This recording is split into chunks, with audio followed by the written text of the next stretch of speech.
ब्रह्मपुर आईनजीवी पीतवास पंडा हत्या घटना रे आज कमिटमेंट रही आज कोर्ट को 15 जन अभियुक्त को कड़ा सुरक्षा बलय मध्य अणा प्रथमे फुलबाणी कोर्ट रे थिबा ब्रह्मपुर पूर्वतन मेयर शिवशंकर दास को ब्रह्मपुर कोर्ट को कणा यापर ब्रह्मपुर जेल में विचाराधीन बंदी थिबा ब्रह्मपुर पूर्वतन विधायक विक्रम पंडा कॉर्पोरेटर मलय विश्वईं समेत 14 जन अभियुक्त को कड़ा सुरक्षा बलय मध्य कोर्ट कणा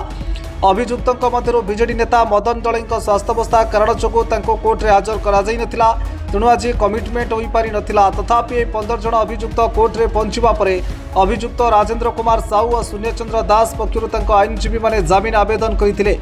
जमीन शुणाणी आसंता 6 तारिख को घुंचीला। यास अभियुक्त मलय विश्वईं आईनजीवी पक्षर एक पिटिशन दाखल होता कोर्टे मलयंक दुई गोड़े आघात लगी पचि जाइथिबा जोगु उन्नत मानर चिकित्सा एमकेसीजी मेडिकल भर्ती करा आईनजीवी कोर्ट को जणाइथिले। तेबे आज 16 जन अभियुक्त मध्य मदन दलई अनुपस्थित रही जोगु कमिटमेंट आसंता 6 तारिख को घुंचाई कोर्ट। आसंता 6 तारिख में 16 जन अभियुक्त कोर्टे हाजर पर कमिटमेंट होगा सह यह मामला जिला दौरा जज कोर्ट रु अन्य कोर्ट को स्थानांतरित होगा। शुणु समस्त अभियुक्त जो थे आज आसते किंतु एक्सेप्ट मदन दलई कारण मदन दलई आज सकाळे से कौन जो योगा करते से समय पड़गलू कौन गोड़ फ्राक्चर होती Brahmapur MKCG medical college hospital को जेहेतु जड़े मुदाला न आसिले ताकू से केस को से कोर्ट ट्रांसफर करें ना कि समस्त को रिमांड रे नहीं पारे ना। आज जो मैंने प्रेजेंट थे से मदन दलई आसला पर्यंत आगामी 6 तारिख को केस रखिले। द्वितीय कथा मलय विषयकर जिते सी गिरफ होते आम गोटे पिटिशन फाइल कर 16 तारिख पुलिस उठे नहीं जाता 21 तारिख दिन अरेस्ट देखा जेल रे जिते से रिमांड होते 22 तारिख दिन से कोर्ट को फरवर्ड होते 22 तारिख दिन से रिमांड होते से गोटे ओल्ड हिलिंग वुंड बोलिक देखिए जेल अथॉरिटी रखी जेहेतु देहरे दाग था माड़ चिन्ह था से जेल अथॉरिटी करते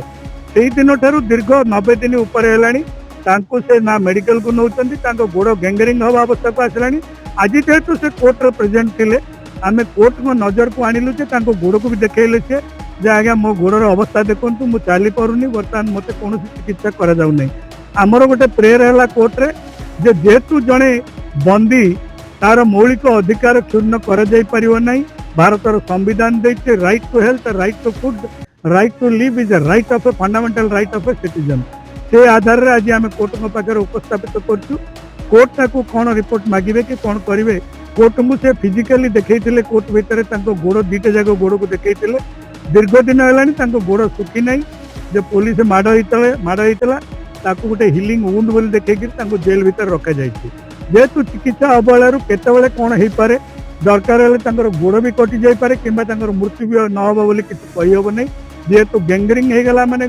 से बेमार कुआड़ को माड़ तेणु आम कोर्ट को कहूँ तो त्वरित बेदरे कोर्ट गोटे माने पास करूँ मेडिकल प्रॉपर चिकित्सा मान्यवर कोर्ट निजे देखिले मान्यवर कोर्ट कहते मु जेल रू गोटे रिपोर्ट कॉल पर करी आम कोर्ट को कहूँ जे आज्ञा 6 तारिख पर्यंत से रोग अपेक्षा करें तेणु आपण को आम देखु कोर्ट भितर कोर्टर अर्थ कोर्ट जो निजे फिजिकली देखिए कोर्ट चाहिए डायरेक्ट ऑर्डर कर दे पारे। आज से समस्त को सेशंस केस नंबर है तल कोर्ट रे आज पर्यंत जीआर केस नंबर होता आज सेशंस केस नंबर होती सेशंस केस रे समस्त को कोर्ट रिमांड रे नहीं गोटे रिमांड रिपोर्ट दि जाए यही केस रे आगामी दिन रे जेतेबेले से माने आसीबे एसटी केस नंबर रे से आसीबे से आज थिला आज आपण ओडिशा हाई कोर्ट रे गोटे नजीर अच्छी गोटे आमर सर्कुलर अच्छी MLA MP ex MLA ex MP case